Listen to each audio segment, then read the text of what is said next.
Hello, welcome to another video. Umut here. Today I'm going to do an art journal, but first I'm going to show you where I got my focal point. Here it is, this lovely elephant that I colored from this amazing book by Johanna Basford, Magical Jungle. I'm going to show you a couple of pages that I did here because it's another passion of mine, coloring books. It's really nice. I'm showing you to be an example. Maybe you would be interested in something else as well. I really love to play with colors in any shape or form. So I thought it would be interesting to take this piece. It was on a page, didn't have another picture at the back of it. So I thought I would color it, but then it's a shame that it will remain on the book. I'm going to cut it and make it a part of my art journal. And here it is. It's going to be a big part of the journal. And I'm going to use this napkin to create my background. I think it suits perfectly. I'm just removing the back of it. It has leaves, so it reminds me a jungle scene. And it would fit with my elephant, of course, walking in the jungle. I'm going to tear this down to fit on the page. In the meantime, I can also tell you a full list of supplies that I am using today are down below at the description area or in my blog as usual. You can also see the close-up pictures in my blog. I'm going to use matte medium to stick my napkin.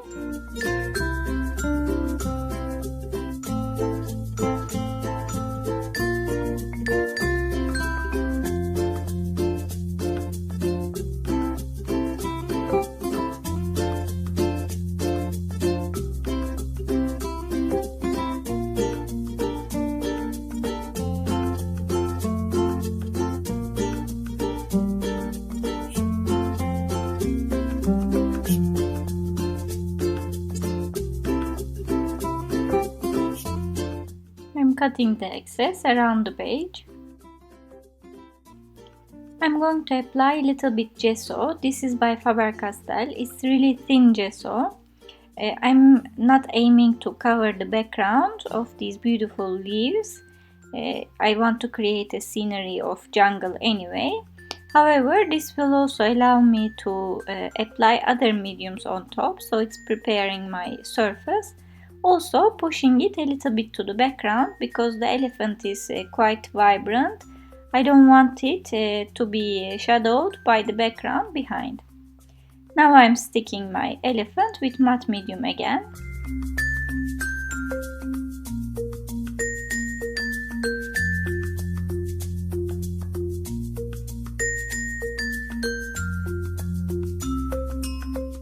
This is coming to the spine, so I'm making sure my book closes after I stick it.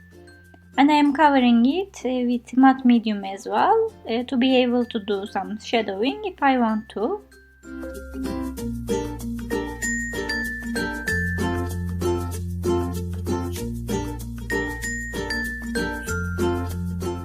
Now I'm going to give some color to my page. I'm using distress paints and you will see the colors I'm using on the screen while I'm applying them. I wasn't so happy with that, so I'm changing the color. I'm just trying to make a harmony with the elephant as well. The leaves are green, but my elephant has pink tones on the coloring. So it would be nice if I find some colors and shades that would make a harmony with the colors on the elephant. That's why I switched my main color to this one, which is a more pink tone rather than a flesh tone.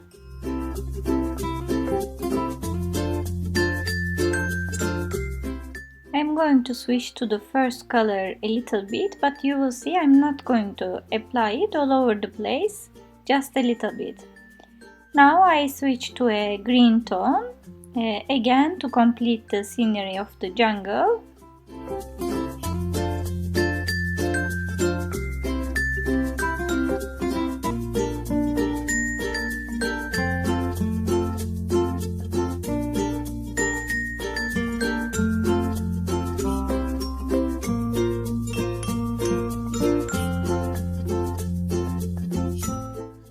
I move to a darker tone just to apply mainly around the edges to give a definition to my page, and also to give some variety of color which makes it more interesting. As you might have realized as well, I just realized I sticked my elephant upside down on my journal. I didn't realize until now, but there is nothing to do, so it has to be upside down. Let's pretend we didn't see it. I'm just going back and forth with the colors I used before, just to have the background as I want it to be. I'm going back to the Tattered rose color to lighten it up, to give a little bit pink color that goes with my elephant, and then the other color as well, until I see that I like it. Now I'm going to have some butterflies. I'm using this beautiful glitter paper from Kaiser Craft. It has beautiful butterflies on it. I just bought it thinking I can cut them and have several nice images for many journals. So I'm going to cut a few to have on this page, and if you realize the colors go very well with the page too. Before I stick them down, I want to have my sentiment placed. I'm using this sticker set and as you see I'm using a T ruler to be able to stick on a straight line. Definitely that's not my strength. I always make a mess out of it. And to have more details, I'm using this Martha Stewart sticker set that has cherry flowers on it. Again, where I'm coming from is the colors match my elephant, so it will create a unity actually. So I am also covering my sentiment with matte medium for it not to fall over afterwards. These are self-adhesive, so I can stick them on my page right away. I'm just seeing what matches where, so I'm spreading the flowers on the floor or as if it's coming from a tree on the top. And I'm going to stick my butterflies around as well.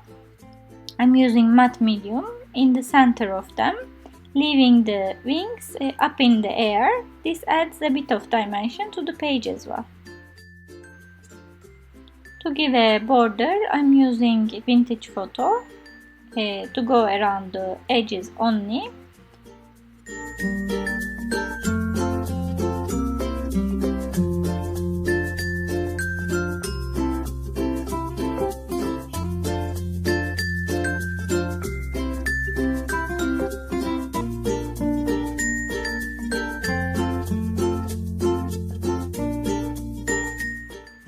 And since I have that around the page, I want to do a little bit splashes too. This is vintage photo paint. I'm using a very thin brush to do little splashes, not a lot and not big. I will also do some splashes with a dark brown. This is ground coffee from Dilutions.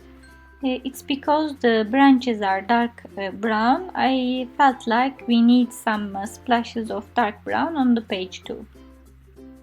And the page is finished. I really like it, and I'm happy that I used one of my coloring pages for a different purpose.